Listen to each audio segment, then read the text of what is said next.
Cumprimento todos que aparecem no meio. Amém.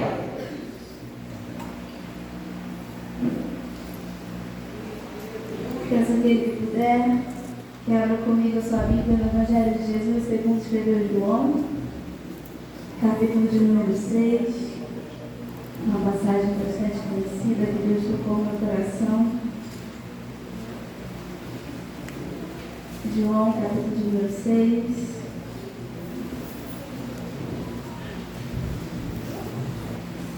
Iremos ler o versículo 1 até o versículo 10, enquanto os irmãos encontram.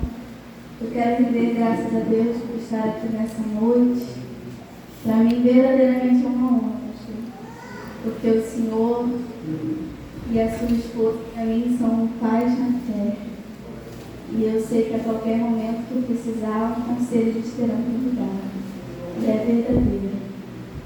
E meu esposo, ele trabalha de plantão, e é meu motorista também. E aí, às vezes que o pastor de amor estava trabalhando, e a gente não pôde estar aqui. E hoje ele também trabalhou, mas a gente falei, não posso deixar de ir lá hoje.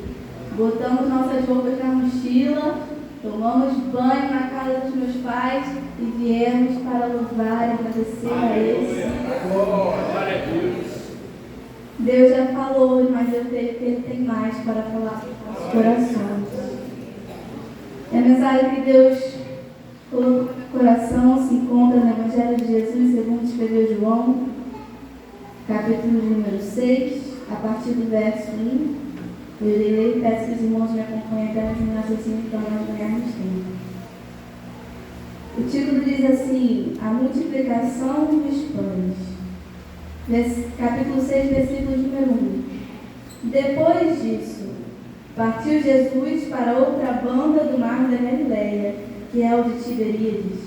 E grande multidão seguia, porque via os sinais que operavam sobre os enfermos. E Jesus subiu ao monte e assentou-se ali com seus discípulos. E a Páscoa, a festa dos judeus, estava próxima. Então Jesus, levantando os olhos e vendo que uma grande multidão vinha ter com ele, disse a Filipe: Onde compraremos pão para esses comerem? Mas dizia isso para o experimentar, porque ele bem sabia o que havia de fazer. Filipe respondeu-lhe: 200 dinheiros de pão não lhes bastarão, para que cada um deles tome um pouco. E um dos discípulos, André, irmão de Pedro, disse-lhe: Está aqui um rapaz que tem 5 pães de cevada e 2 peixinhos. Mas que é isso para tantos? E Jesus disse: Mandai assentar os homens. Amém? Só até aqui. E os irmãos assentam cantando comigo assim: Vem Espírito de Deus, vem Espírito de Deus, o meu coração é o teu altar.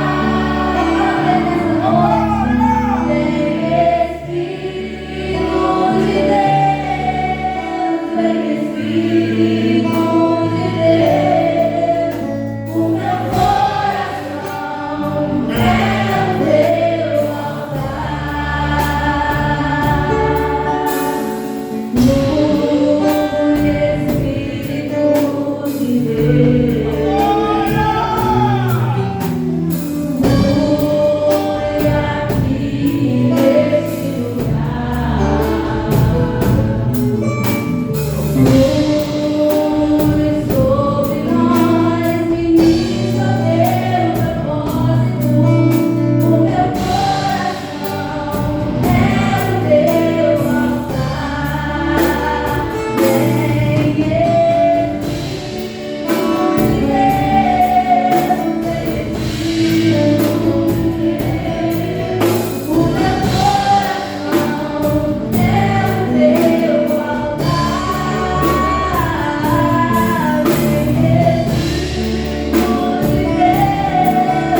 bebê sem querer.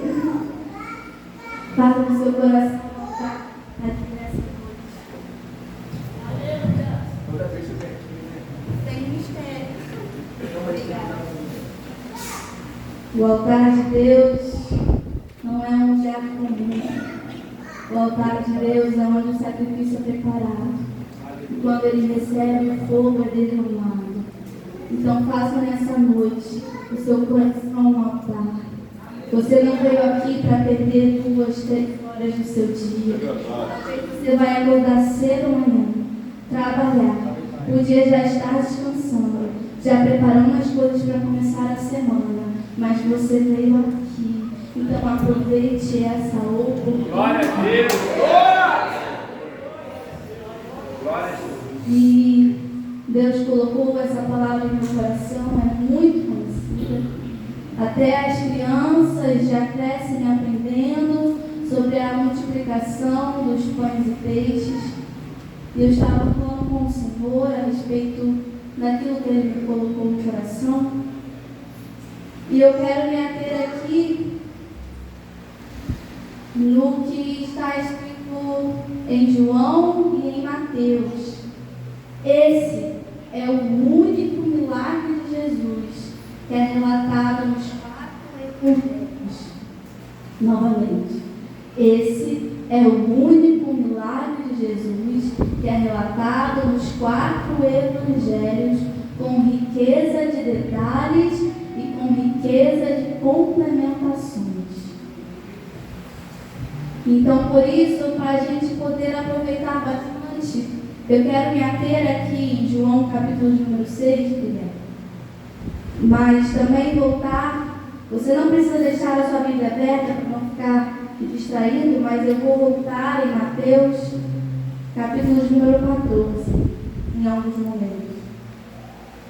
E João capítulo número 6 começa assim: depois disso.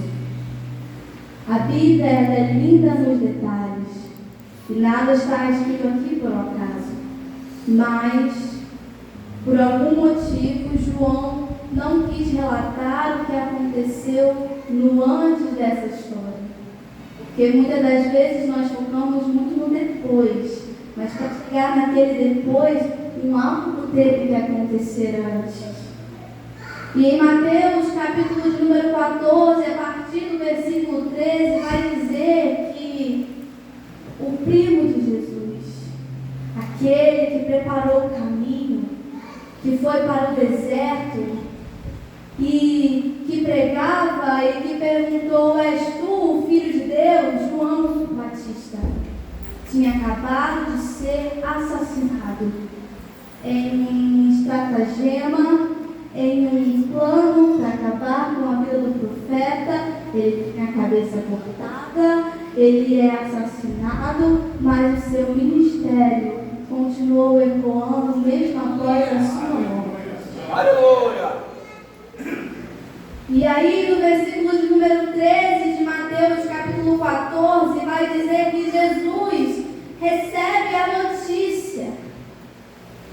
E na nova versão transformadora e na King James, versão da Bíblia mais antiga que se tem em português e inglês, vai dizer que Jesus quis se retirar, porque ele se entristeceu muitíssimo. Apesar de ser santo, apesar de ser Deus, apesar de ter total controle das capacidades mentais e das suas emoções, ele se entristeceu pela dor do seu amigo. E eu quero começar te lembrando nessa noite que ele é seu amigo. Porque nas nossas batalhas a gente vê ele como Deus grande, Deus forte, Deus Pai, Deus poderoso. Mas tem horas que a gente esquece que ele é amigo. E o amigo é aquele que a gente pode ligar, que a gente pode chamar, e ele vem. E ele sente a dor como você e eu sentimos. Porque ele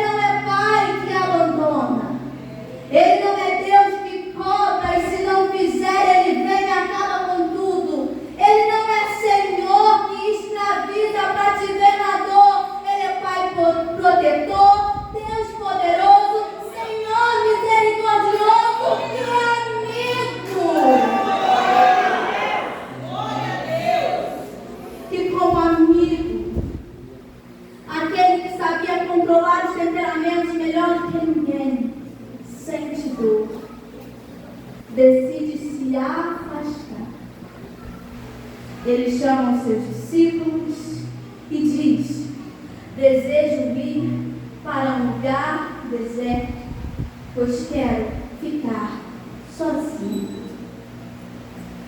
Quantos não chegaram aqui nessa noite dizendo: Deus, eu queria ficar sozinho. Deus, essa semana, quem me dera ter um lugar isolado comigo. Quem me dera ter um amigo para abraçar. Mas Deus me manda repetir nessa noite: eu sou esse amigo. Você poderia ter se isolado, ido para qualquer lugar, mas está na presença do amigo que vê, que entende, que conhece. No Salmo de número 33 vai dizer: Ele conhece o meu coração, porque foi Ele quem formou o meu coração. E Ele lembra que a minha estrutura é de pó, por isso Ele me consola. Ele sabe onde dói, Ele sabe onde foi, Ele sabe quem foi, a hora que foi, mas Ele está esperando você chamar Ele de meu amigo. Porque é lindo querer ter o Deus que abre portas. É bom querer ter o Deus que derrama unção, mas é maravilhoso ter o Deus amigo. Jesus se retira. E a Bíblia vai dizer que uma multidão ouve que ele está se retirando e o segue, porque a dor ainda está ali, mas o ministério não pode parar. A dor está ali. Ele queria se isolar, ele queria se calar, mas há uma multidão com fome e a dor não pode parar o ministério. Glória a Deus. Glória! E enquanto eu falo isso, Deus vem falando comigo. Eu vim no carro, não contei nem para o meu marido. Hoje eu fiquei conversando com Deus, fiquei chateada com algo. Falei: Deus, como eu vou chegar lá com essa tristeza no meu coração? Eu falei: será que hoje, Deus, tem vida em mim para chegar lá? E os irmãos cantaram: ainda tem vida aí. Foi a resposta para mim, dizendo: enquanto você fala, eu estou sarando a dor. Enquanto você segue na direção da multidão para tocar em Jesus, ele vê a dor, ele vê a situação, mas ele diz: o ministério não pode parar.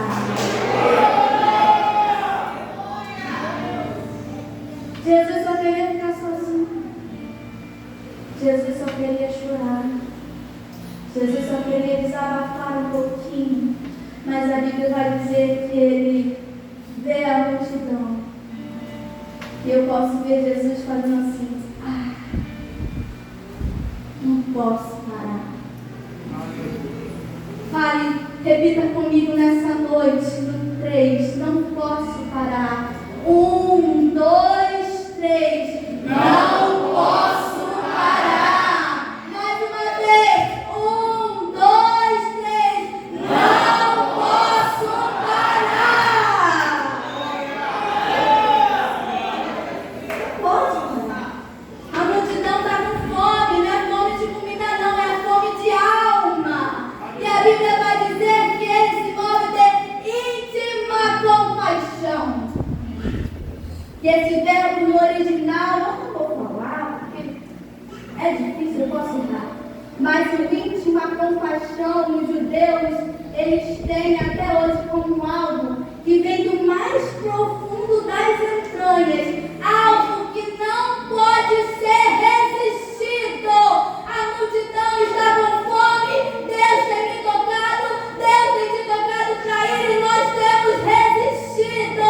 Mas se toca nessa compaixão nessa noite, tira as amarras que podem resistir, pois há uma multidão sedenta por aquilo que Deus confiou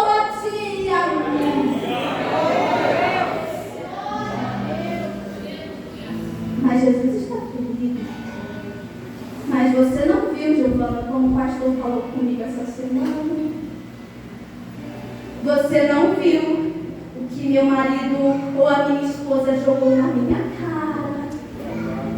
Você não viu o que o meu patrão insinuou que eu tinha feito. Eu não vi, mas ele viu e ele não te deu liberdade para parar nem desistir. Ele disse: vai que eu vou curando. Eu sei, mas o ministério não pode parar por causa da dor. Em Gênesis, prometo que não vou falar, capítulo de número 42, vai dizer que José, é lindo falar sobre José. José vê os irmãos pela primeira vez, toma aquele susto quando ele conhece, faz uma estratagema para que os irmãos vão e depois voltem. Ele fica com um dos irmãos presos. Aí os irmãos chegam em casa: ai, meu pai, o imperador de lá é ruim, é cruel, prendeu o nosso irmão. E ele quer que a gente leve Benjamim. Jacó vai dizer: por que foram vocês falar que eu tenho Benjamim? Benjamim é o que me sobrou e ele quer levar. Não, a gente não falou. Esse homem tem uma sabedoria diferente. Ele me perguntou. Não sabendo eles que estavam na frente do irmão que eles tinham vendido para o Egito. Aí Israel, Jacó, com muita sabedoria, diz: vocês podem ir, mas me deem um tempo para preparar presentes. Muitas das vezes Jacó é representado na Bíblia como o pai que representa o próprio Deus. E aqui eu não tenho dúvidas de que foi a sabedoria de Deus que desceu sobre Jacó. Ele diz: vocês vão, mas pela forma como vocês estão falando desse homem, eu vejo que ele não é ruim, não. Ele está ferido. Preparem para ele do mais precioso dessa terra. Gênesis 42, versículo 11. Tomai em vossos vasos, levai a ele um pouco de bálsamo, um pouco de mel, especiarias com mirra, terebinto e amêndoas. Giovana, o que isso tem a ver comigo? Jacó entendeu que José estava ferido. Primeiro, o bálsamo, que naquela época não tinha farmacêuticos, não tinha farmacologia para estudar na faculdade, e eles acreditavam que o bálsamo daria alívio da dor. Mas Jacó não manda só bálsamo, ele manda mel. E a Bíblia vai dizer que para eles o mel era um anestésico. Primeiro Jacó está dizendo: se a dor for pequena, o bálsamo vai aliviar. Mas se for grande, precisa cirurgia, e o mel vai como anestésico nessa dor. Por fim, ele manda mirra. Esse homem precisa sentir o cheiro da presença de Deus novamente. Está com o coração endurecido. E por último, Israel, o que a gente manda por último? Manda amêndoa. Porque Jeremias primeiro, Deus fala: Jeremias, o que você vê na visão? Eu vejo um pé de amendoeira. Porque ele vê aquilo, porque a amêndoa é uma árvore que no inverno ela seca por completo, sequíssima de folhas, o próprio caule dela parece que não vai dar mais nada, mas na primavera e no verão ela volta a dar fruto. Então Israel está dizendo para dizer: se a dor é pequena, eu tenho bálsamo para aliviar. Se a dor é grande, eu tenho mel para anestesiar.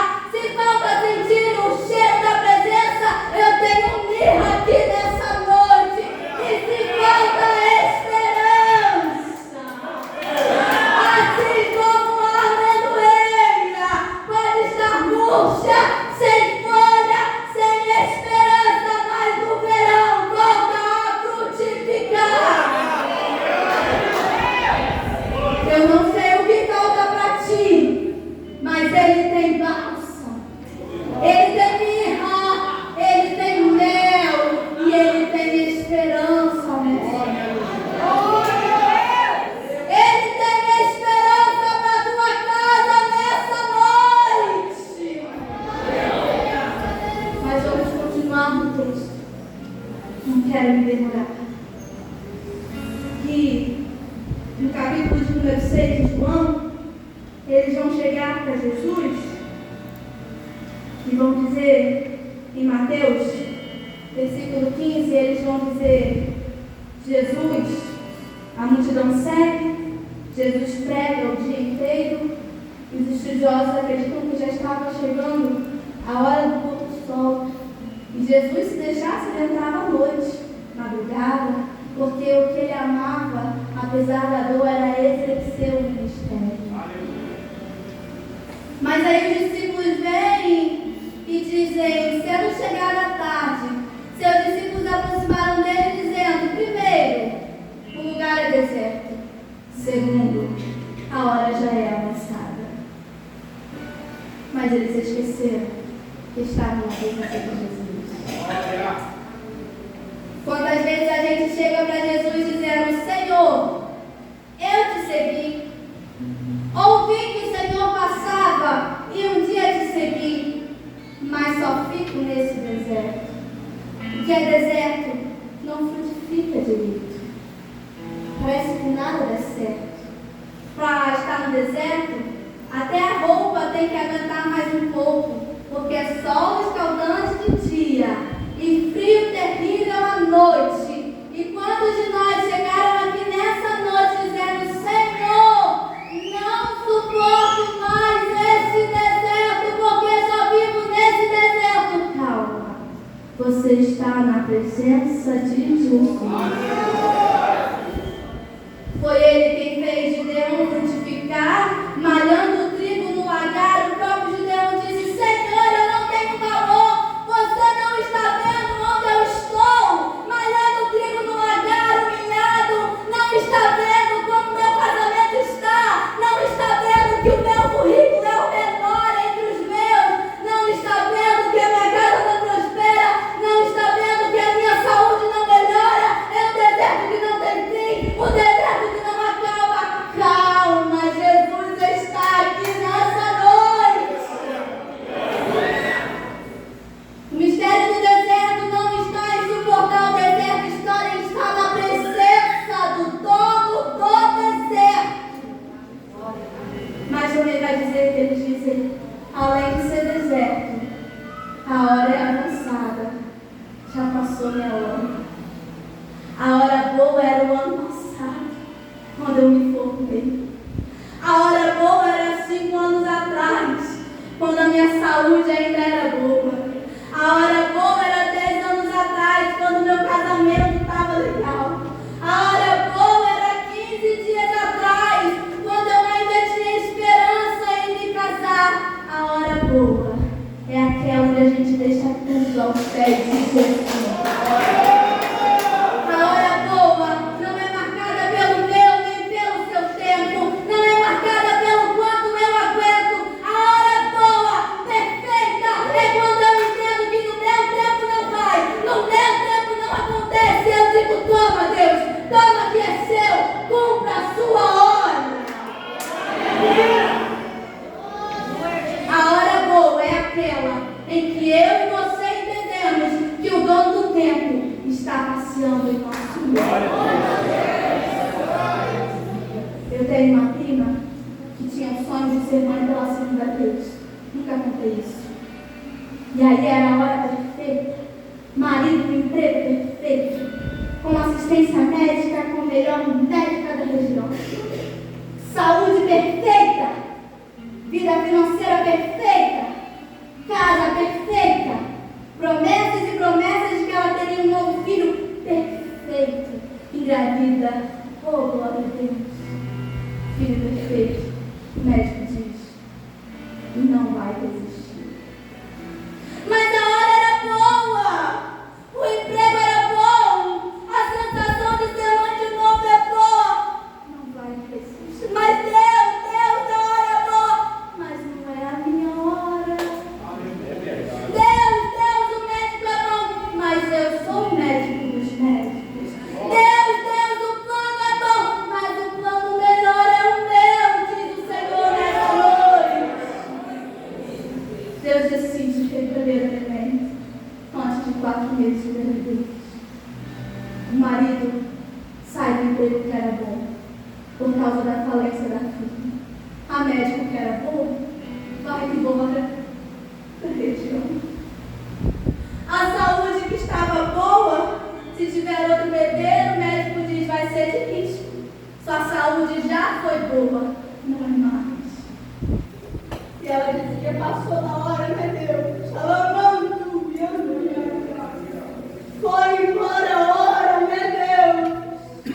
O Senhor prometeu a promessa, mas acho que a promessa morreu junto com o meu bebezinho. Passou na hora, meu Deus. Eu disse, não é agora. Aleluia. O marido está no emprego comum e Deus mandando recurso. Toda vez que vem recurso, ele diz, glória a Deus, não foi o meu emprego, foi a mão de Deus. Foi no médico do SUS que ela nem sabia o nome, foi o melhor parto que ela teve. Não tinha dinheiro para comprar roupinha, ganhou tanto que já está doando sem usar. Ela carrega a promessa dizendo, a hora boa passou, mas a boa, perfeita e agradável chegou na minha vida.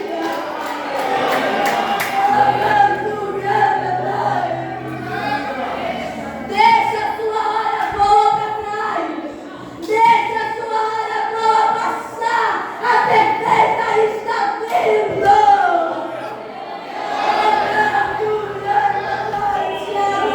Quando eu olho para você,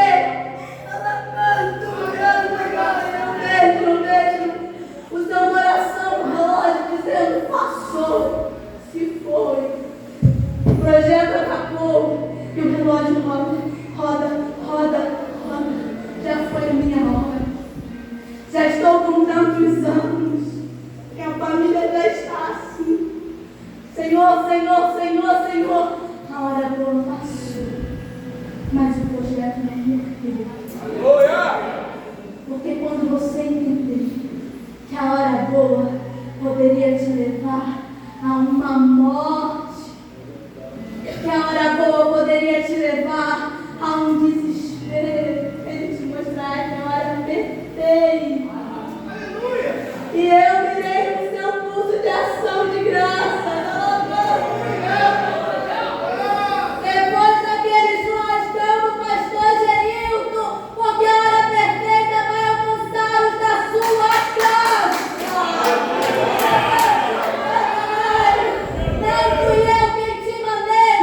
Esforça, tenha bom ânimo, porque a hora perfeita vem. Quem tem a vitória dele, glorifica Deus nessa noite.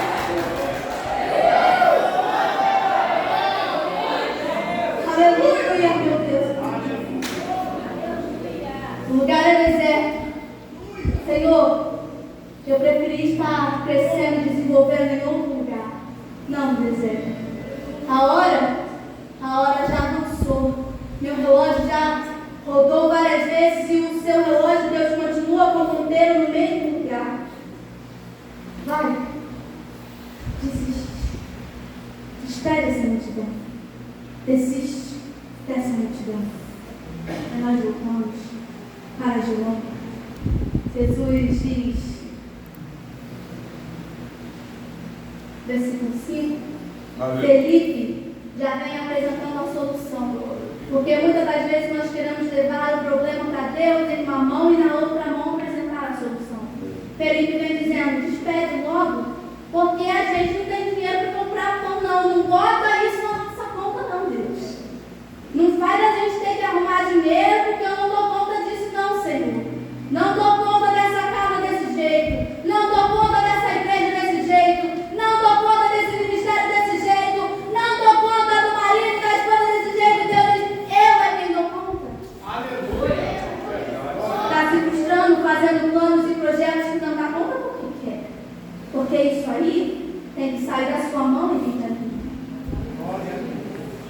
Aí Jesus diz, onde a gente vai ficar? Aí a Bíblia vai dizer, no versículo 6, que ele dizia isso para os experimentar, porque ele bem sabia o que havia de fazer. Ele já sabe que vai acontecer.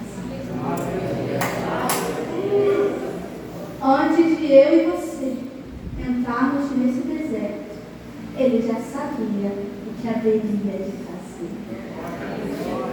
Ele já sabia que a demissão viria e não se desesperou. Ele já sabia que a doença bateria na porta e não se preocupou, porque ele já sabe o que vai fazer. Porque se desesperam tanto nessa tempestade.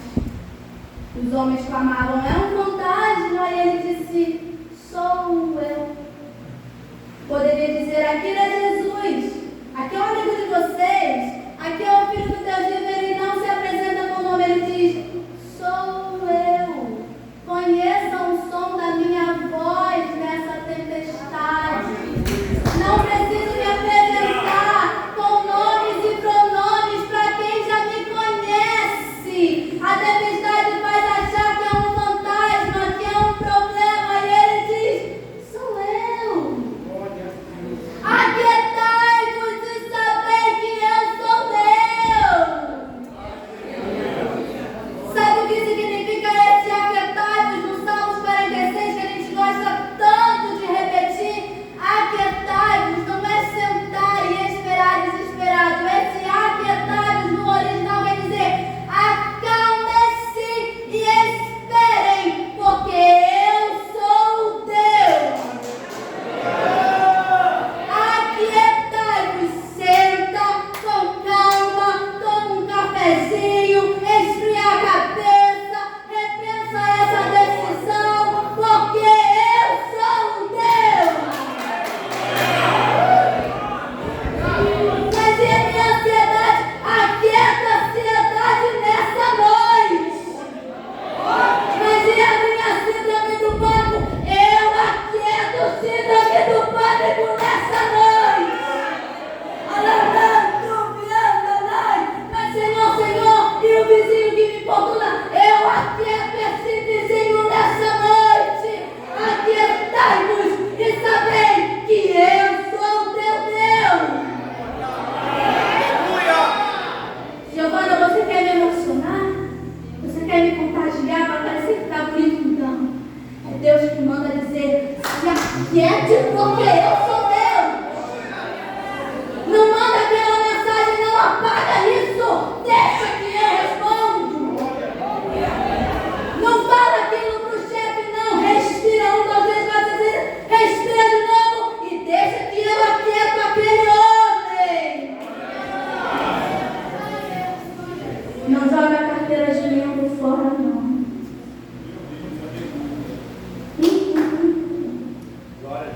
Não joga a carteira de membro fora, não. Senta aí, fica quietinho. E saiba que eu sou Deus. Aí aparece André. Prometo que não vou mais me demorar. Aparece André, discípulo de Jesus, que não aparece muito, mas toda vez que André aparece, se você reparar, é levando alguém para perto de Jesus.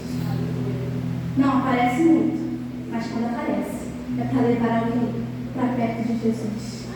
Talvez você e eu não apareçamos tanto, mas quando aparecer, seja para trazer alguém para perto de Jesus. Ai, mas eu queria um microfone. Deus quer que você traga alguém aos pés desse altar. Ai, mas eu queria ser regente. Vai trazendo gente, Deus vai trabalhando nesse propósito aí, mas vai trazendo gente para perto do altar. Ai, mas eu quero ser pastor. Começa amando as almas e vem trazendo gente para perto do altar. Ai, mas eu quero ser presidente, quero ser líder de consagração. Beleza, muito bom, mas começa trazendo gente. Começa trazendo gente. Começa trazendo gente. E aí ele vai fazendo, vai movendo, vai mudando, vai acontecendo. Vem trazendo para perto do altar. André, quando aparecia, foi ele que falou: Pedro, meu irmão, tá sabendo? Permita dizer assim: sabendo? Esse tal de Jesus aí, vem comigo, vamos lá ver ele. André levou simplesmente Pedro e João para perto de Jesus.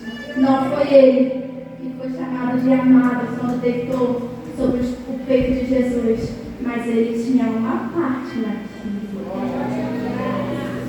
Não é o pastor Clóvis, nem a irmã Eliane que estão pregando aqui hoje, mas eles têm uma parte nisso aqui.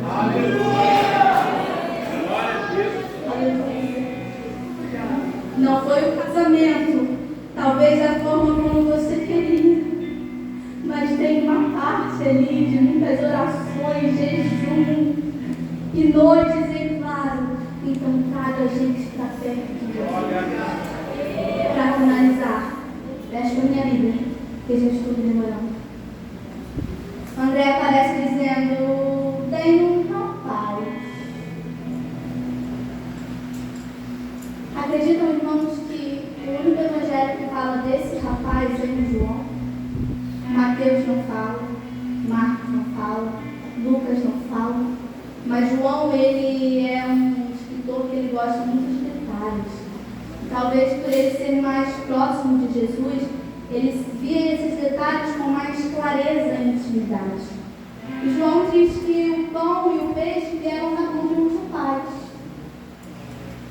E além de demonstrar que aquele rapaz era jovem, também queria demonstrar que ele era pequeno demais para aquilo. Porque quando um homem era respeitado, eles falavam: aqui está um homem, chefe da casa tal, da tribo tal, filho de não sei quem. Mas André acreditou no que o rapaz tinha, mas não acreditou que seria o suficiente. André diz: aqui está um rapaz. Vou nem falar o nome. Ele tem 5 pães e 2 peixes. Rapaz, existe. O que é esse tratante, né? Eu quero que eu e você nos coloquemos no lugar daquele rapaz nesse momento. Vocês acreditam realmente que só ele tinha comida no bolso? Uma multidão, irmãos, e mais de 5.000 só de homens. Não tinha uma mãe ali, desesperada como eu, que não colocou almoço, janta, café da manhã, roupa para dormir, roupa para acordar, roupa para sujar, roupa para brincar. Às vezes eu vou passar um dia na casa de alguém, eu levo uma bolsa enorme para o meu filho, cheio do que ele puder escolher. Será realmente que mais ninguém tinha ali para entregar quando ouviu o que Jesus precisava? Será que não tinha príncipes de Sinédrio ali, com poder, com bens, com inteligência, com negócios para entregar? Mas um rapaz que tinha pouco, ele ouve. Eu e você não sabemos o nome dele, porque ele não ficou preocupado em o nome ser lembrado. Ele se preocupou em me entregar o seu cantor. Mas o fulano ali tem 20 pães, mas é o meu tudo que eu vou entregar, porque nas mãos dele vai ser o suficiente. Jesus precisa de pão. O pão da vida pedindo pão, mas é para te experimentar e saber se você vai entregar. Jesus precisa de alguém para a mesa de oração. Jesus precisa de alguém para aconselhar. O que você tem, Senhor, é muito pouco. Pouco na sua mão, na minha é o suficiente. Mas pensa comigo, esse menino poderia pensar no mínimo 3 coisas. E se eu entregar e ele me roubar? Segundo, e se eu entregar, ele alimentar todo mundo, eu ficar por último e ficar com fome? Vão me criticar? Vão achar graça de mim por ter gastado tudo aos pés de Jesus? Terceiro, e se eu entregar e ainda assim o meu tudo não for o suficiente? Jesus pega, não rouba, porque ele não precisa e ele não defrauda ninguém. O que eu e você colocamos aos pés de Jesus não é como um banco que hoje tem ações e amanhã, por causa de uma notícia qualquer, as ações despencam e o nosso dinheiro vai embora. Jesus não é um saco furado. As notícias de guerra não fazem as ações dele despencarem. As notícias de pandemia não fazem ele se desesperar. Jesus não rouba ninguém. O que eu deposito aos pés dele não é perca, é investimento. Segundo, e se eu inventar todo mundo e eu ficar com fome? E se eu ver todo mundo conseguindo e eu ficar para trás? Eu quero te dizer nessa noite, Jesus é apaixonado em quem entrega tudo. Pode até demorar um pouquinho, mas ele não se esquece de quem entrega tudo. Terceiro, será que é o suficiente? Será que é o suficiente esse esforço que eu estou fazendo? Será que é o suficiente assim minha entrega? Jesus pega aqueles pães. Primeiro dá graças. Ele acreditava tanto no milagre que ele agradeceu antes de ver o milagre acontecer. Acredite no seu milagre nessa noite. Já começa agradecendo aí que eu estou agradecendo aqui. Já começa a ver a porta de emprego, a família sarada. É impossível. Vai pela fé. Vai agradecendo antes do milagre chegar, que a gratidão fica melhor, mais gostosa. Ele pega, não faz o milagre na hora. Ele agradece. Senhor, está agradecendo por esse pouquinho. É o suficiente. Está agradecendo por esse restinho de salário? É o suficiente. Está agradecendo porque o mês passou e o gás não acabou? É o suficiente. Aí ele pega e ele esmigalha o pão. O menino já tinha pouco e Deus está quebrando tudo. Quem sabe ele não começa o milagre quebrando tudo por aí. Porque antes do mar se abrir, ele mudou um vento para mim. Quem sabe para o milagre acontecer, primeiro ele não tem que quebrar todas as nossas reservas. Tudo aquilo que nos traz conforto e segurança. Primeiro ele começa quebrando tudo, mas conforme ele quebra, vai multiplicando. Ele quebra em 2 pedaços e vai 6. Ele quebra em 5 e vem 10. Ele quebra em 10 e vem 20. O mistério está em quê? Na quebra, na entrega. O mistério está que multiplica nas mãos de Jesus. Jesus não bota no cesto, faz uma oração bonita, grita, inventa, pirueta, roda. Não, ele agradece e põe a mão, porque alguém lhe entregou tudo. O mais incrível não está na entrega, não está em sobreviver ao deserto, não está em ser um rapaz, não está em dizer para todo mundo viu, ele fez com que eu entreguei. Não, o mistério está nas mãos de Jesus. E aí deixar nas mãos dele. Porque se aquele menino retém, todo mundo passa fome. Mas quando ele entrega, a multidão se alimenta. Enquanto eu e você continuarmos retendo, todo mundo passa fome. Então passe das suas mãos para a mão dele nessa noite. Mas ele já está no momento da quebra. Eu entreguei, ele está quebrando tudo, esmaçando tudo, esmiuçando tudo. O meu coração, eu entreguei, era o meu tudo. E ele está me ferindo desse jeito, está nas mãos dele. Então é o suficiente. Ele é o Deus que não rouba. Ele é o Deus que não esquece. E ele é o Deus que multiplica. Então o seu tudo nas suas mãos gera morte, gera desespero, mas o seu tudo, ainda que pouco, nas mãos de Jesus, vai gerar milagre. O meu currículo, com uma página só, sem inglês, sem espanhol, sem francês, sem alemão, ele pode fazer ser um currículo chamado de primeira. O meu sonho de me casar. E Deus me manda voltar nessa parte, eu não sei porquê. Pode não ser com um vestidão mais caro, pode não ser com um buffet de 15 mil reais, mas vai ser com a glória e a presença de Deus.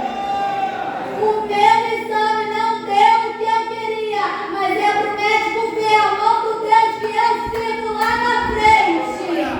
Meu cônjuge não está aqui comigo hoje, mas enquanto eu entrego tudo aqui, Deus vai tocando lá e vai multiplicando o que parece pouco. Entrega isso tudo. Entrega, não pega de volta e veja o milagre acontecer. Amém? Eu agradeço.